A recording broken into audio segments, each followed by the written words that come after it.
السلام علیکم ناظرین، میں حقیر پرتقصیر طارق اسماعیل ساگر آپ کی خدمت میں کچھ تلخ سچائیاں لے کے حاضر ہوں۔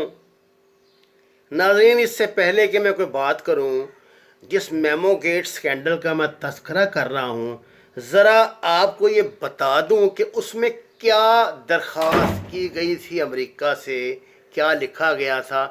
سن لیں، جان لیں اور ان کو پہچان لیں۔ اس کے علاوہ ہم کچھ نہیں کر سکتے۔ خدا کے لیے مجھ سے یہ نہ پوچھا کریں کہ ایجنسیاں کیا کر رہی تھی، فوج کیا کر رہی تھی۔ ایجنسیوں اور فوج نے پاکستان کا ٹھیکہ نہیں لیا ہوا۔ پاکستان میں پولیس بھی ہے، ایف آئی اے بھی ہے، سی آئی ڈی بھی ہے، اسپیشل برانچ بھی ہے، درجنوں اور ادارے بھی ہیں۔ کبھی ان کی بھی جان کو رو لیا کرو۔ ہر بات کو یہاں اس ملک میں سیلاب آ جائے، طوفان آ جائے، کوئی گلیشیئر گر پڑے تو فوج کو بلاتے ہو، اور جب فوج آتی ہے تو پھر الٹی سیدھی باتیں کرتے ہو۔ ان کو اپنے لیے کیوں ناگزیر بناتی ہے؟ کیوں اپنے آپ میں ہمت پیدا نہیں کرتے؟ پاکستان کے آئین میں لکھا ہوا ہے کہ جہاں پانی آئے گا وہاں فوج آئے گی بچانے کے لیے۔ کون کر رہا ہے یہ سارا اس میں کرونا میں کام؟ آپ کو نہیں پتا کس نے ڈنڈا دے کے لاک ڈاؤن کروایا تھا؟ چھوڑیے ان باتوں کو، ان چکروں میں نہ پڑیں، حقائق کو سمجھیں، دماغ کو صحیح رکھیں۔ انشاءاللہ تعالی اس ملک کا کوئی کچھ نہیں بگاڑ سکتا، لیکن آگاہ رہیں کہ ماضی میں ہمارے ساتھ کیا کچھ ہوتا رہا ہے، اب کیا ہو رہا ہے اور کیا ہونے جا رہا ہے۔ جناب والا، اس خفیہ میمورنڈم میں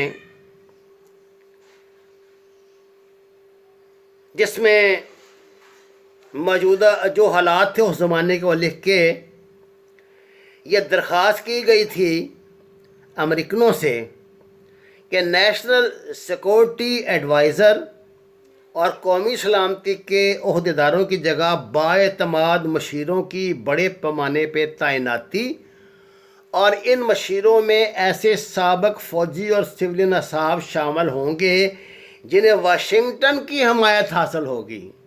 یعنی یہ ان کی فہرست بھی واشنگٹن ترتیب دے گا۔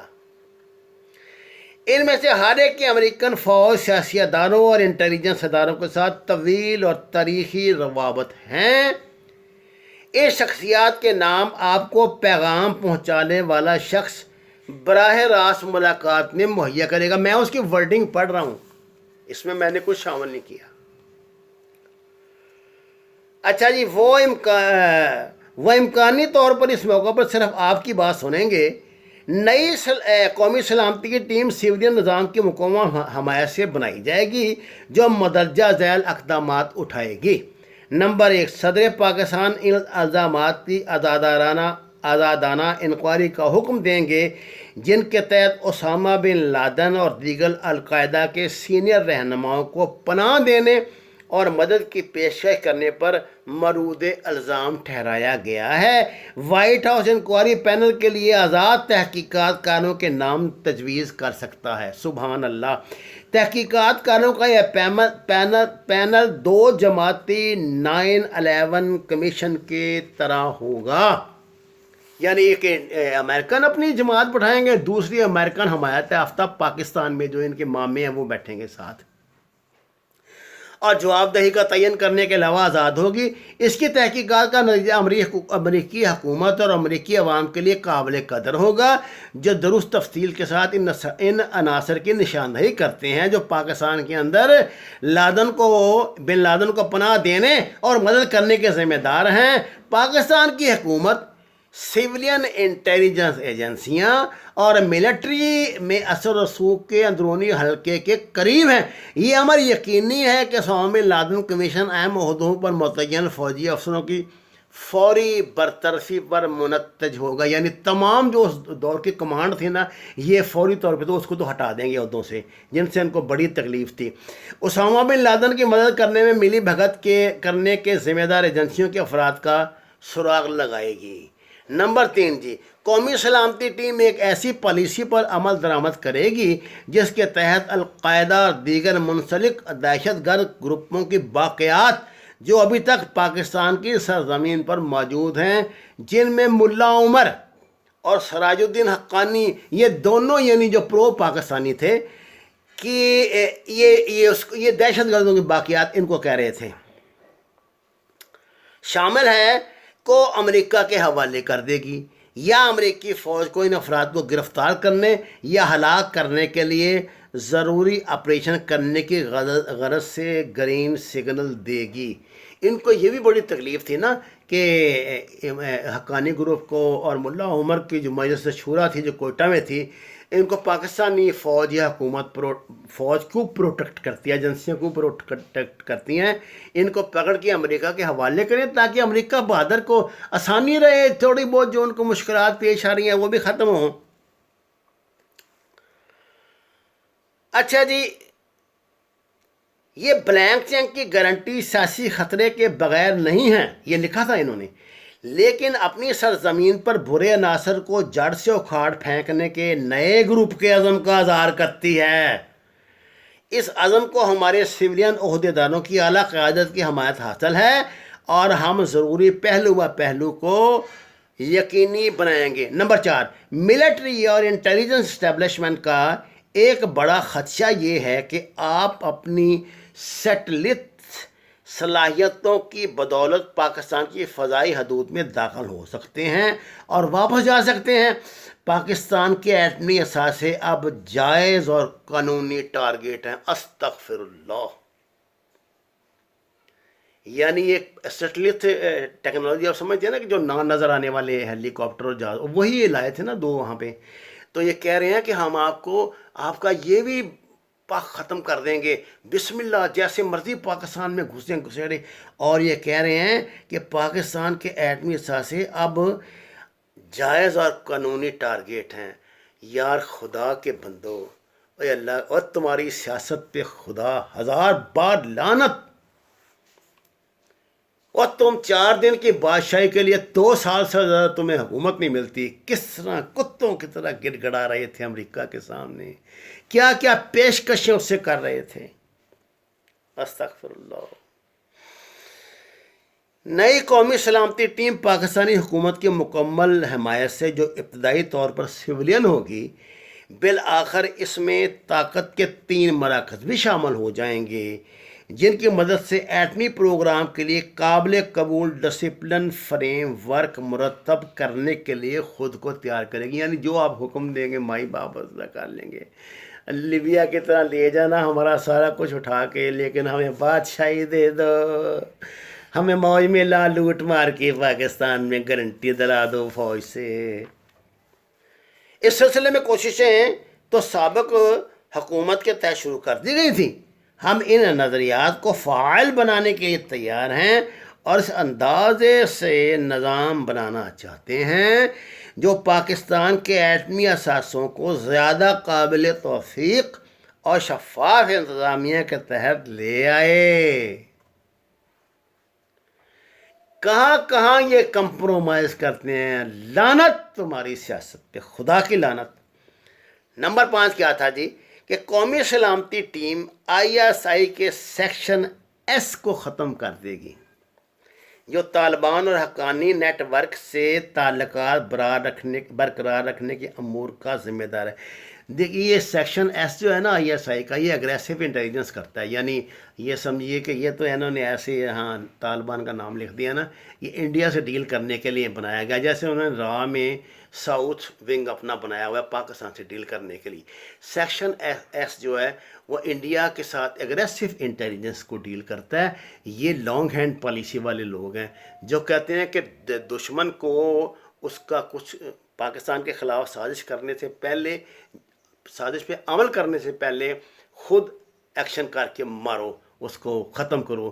جیسے آج کل ہم LOC پر آپ کو پتہ ہے کہ اندر گھس کر ان کو مارتے ہیں، کیونکہ وہ جو LOC کے ساتھ ساتھ جتنی بھی سویلین آبادی ہے انڈین آکوپائڈ کشمیر میں، اس کو ٹیررائز کرتے ہیں، اس کو ہیومن شیلڈ بناتے ہیں، گنے پیچھے رکھتے ہیں، آگے ان کو رکھتے ہیں۔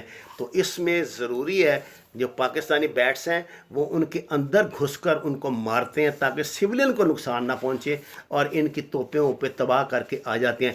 یہ اس ٹنٹے کو ختم کرنا چاہتے تھے ہمارے محترم مقدس سیاستدان اس زمانے کا وزیر اعظم، اس زمانے کے صدر محترم، اس زمانے کے سیاسی زعماء و رہنما، اور وہ جو دن رات جمہوریت کو امی جان امی جان امی جان کر کے ان کا ماتم کرنے والے، وہ سب ان کا یہ مشن تھا.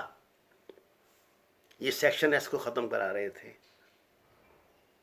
تم ختم ہو جاؤ گے، یہ نہیں ختم ہوگا جب تک انشاءاللہ پاکستان قائم دائم ہے نا. یہ قائم دائم رہے گا، مطمئن رہنا. اور کہتے ہیں کہ اس کی وجہ سے ہمارے نا افغانستان سے تعلقات بہتر نہیں ہو رہے ہیں، انڈیا اور افغانستان دونوں سے. نمبر 6 کہہ رہے ہیں کہ ہم نئی قومی سلامتی کے تحت ممبئی حملوں میں ملوث پاکستانی نژاد افراد کو مورد الزام ٹھہرانے کے لیے بھارتی حکومت کے ساتھ مکمل تعاون پر تیار ہیں. یہ تعاون کی ابتدا انہوں نے کی تھی نا، جب D G I S I کو کہا تھا کہ جاؤ وہاں جا کے معافی مانگ کے اور اپنی صفائی دیکھ آؤ، تو دلوا لی، کروا لیا تعاون. یہ قوم ابھی اتنی بغیرت نہیں ہوئی سیاستدانوں، یہ قوم اتنی بغیرت نہیں ہوئی کہ تمہارے جو ناجائز احکام ان کو اس طرح مانیں گے. تم دیکھ لینا، جس کو مرضی کو، کوئی اس بات کا، تمہارے بچے نہیں اس کام میں انشاءاللہ تمہارا ساتھ دیں گے. تم کہاں پھر رہے ہو؟ اللہ نے اس قوم کو بڑا غیرت مند بنایا. یہ بھوکے ہیں، یہ چور ہیں، ڈاکو ہیں، لفنگے ہیں، جو مرضی نے بنا لو، لیکن یہ اس نوعیت کی غداری پر کبھی آمادہ نہیں ہوں گے، یہ تو میں بتا دوں.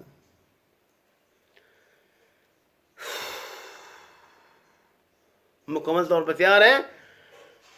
یہ افراد حکومت سے باہر ہیں یا حکومت کے کسی بھی ادارے میں موجود ہیں. یعنی جتنے بھی مثلا اگر انڈیا کہہ دیتا کہ جی فلاں فلاں جو آپ کا جرنل ہے، فلاں فلاں آپ کا کرنل ہے، فلاں بریگیڈیئر ہے، جتنے بھی ظاہر ہیں ان کے پاس سب کے پاکستانیوں کے جو بہترین ہماری مطلب کریم ہے ملک، اس کا نام ہوتا ہے نا، اور فلاں جو آپ کا ایٹمی سائنسدان ہے، فلاں جو آپ کا انٹیلیجنس کا فلانا افسر ہے، ان ساروں نے مل کے ہمارے خلاف ممبئی کا حادثہ کروایا ہے.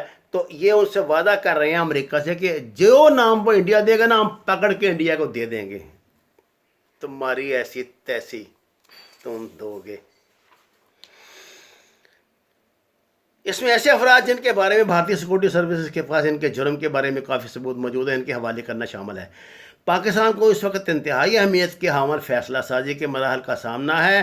ہم جو کہ جمہوری نظام پر یقین رکھتے ہیں، جو ان کی امی جان نے ان کو پڑھایا ہوا ہے، اور بھارت و افغانستان کے ساتھ زیادہ بہتر تعلقات قائم کرنا چاہتے ہیں، امریکہ کی مدد کے خواہاں ہیں، تاکہ امریکہ اور ہمارے خلاف سفارہ قوتوں کو نظر انداز کرنے پر یا انہیں محدود کرنے کے سلسلے میں مدد کی جائے. ان میں ہمارے ملک میں موجود بعض عناصر کو روکنا بھی شامل ہے. اللہ اکبر. اس مقصد کے لیے اسامہ بن لادن کے بعد ذمہ داری کے سمت اور حد کے تناظر میں مناسب اور موزوں طریقے سے ماورا اور معاملات کا دوبارہ تعین درکار ہے. ہم یہ میمورنڈم نئی قومی سلامتی ٹیم کے ارکان کی حیثیت سے اجتماعی طور پر پیش کرتے ہیں. یہ ٹیم صدر پاکستان اس وعدے اور عہد کے مطابق آپ کی حمایت سے قائم کریں گے. دستخط نیچے کسی نے نہیں کیے، اس کے لیے انہوں نے حسین حقانی کی ڈیوٹی لگائی تھی. وہی بغیرت یہ لے کر گیا تھا، اس نے ان کو دیا تھا، اور امریکہ یہ اس کو دیا تھا تاکہ وہ ملک کی کہ وہ بریف بھی کر سکیں. اچھا، جنرل اشفاق پرویز کیانی نے کورٹ میں کہا تھا کہ امریکی فوج کے سربراہ مائک مولن نے انہیں ملنے والے میمو کی پہلے تردید کی تھی. بعد ازاں 21 نومبر کو قومی سلامتی کے سابق مشیر جنرل جیمز جونز نے اس بات کی تصدیق کی کہ انہوں نے منصور اعجاز کی طرف سے بھیجے گئے میمو کو مائک مولن تک پہنچایا تھا. یہ انہوں نے منصور اعجاز کا سہارا ایکچولی لیا تھا حسین حقانی نے. یہ میمورنڈم پہنچانے کا منصور جا چکے مرزئی ہے، اس کا بڑا اثر رسوخ ہے وہاں پہ امریکہ میں، اس نے جنرلوں تک پہنچا دیا، پھڈا کہاں پڑا؟ دیکھو نا، اللہ تعالیٰ کہتا ہے کہ میں جب اللہ تعالیٰ کی مدد یہ ہوتی ہے کہ ان کے دشمن، آپ کے دشمنوں میں پھوٹ ڈال دیتا ہے۔ بات یہ ہوگی کہ جو اس نے وعدہ کیا ہوگا نا، جو خرچہ اس کا، وہ کتا اکیلا کھا گیا ہوگا نا حسین حقانی، اس کو تو دیا نہیں ہوگا مرزئی کو، اس نے جناب کا تیری ایسی تیزی، اس نے پریس میں پہنچا دیا سارا کچھ کہ لو بھگتو۔ افسوس ہمارا یہ پاکستان کا دشمن غدار آیا، اس کو 2 چھتر مارتا کوئی وہاں اسلام آباد کا تھانے دار، تو یہ سب کے نام دے دیتا، لیکن اس کو کسی کو انگلی بھی نہیں لگانے دی گئی، اس کو تفتیش کے لیے بھی کسی ایجنسی کو کے حوالے نہیں کیا۔ یہ کارنامہ ہمارے جمہوریت پرست سابق جناب چیف جسٹس عرف کانا دجال نے انجام دی تھی۔ اللہ تعالیٰ اس دنیا میں ہمیں ان کا انجام دکھائے۔ جن لوگوں نے پاکستان سے غداریاں کی ہیں، انشاءاللہ تعالیٰ ان کی قبروں میں اللہ کیڑے ڈالے گا، انشاءاللہ تعالیٰ وہ تباہ و برباد ہوں گے۔ 40 لاکھ جانوں کی قربانی سے حاصل کیا گا پاکستان قیامت تک قائم و دائم رہے گا، انشاءاللہ رہے گا۔ وما علینا الا البلاغ المبین۔ ناظرین، یہ میرا آفیشیل چینل ہے، درخواست ہے کہ اس کو سبسکرائب کریں تاکہ جس حد تک بھی ہو سکے ہم اپنے سچ کو، غداروں کے چہروں کو لوگوں کے سامنے لائیں، ثبوت کے ساتھ لائیں، اور حکومت کو مجبور کریں کہ یہ بند کیسوں کو کھولے، ان غداروں کو کیفر کردار تک پہنچائے۔ آپ کا بہت شکریہ۔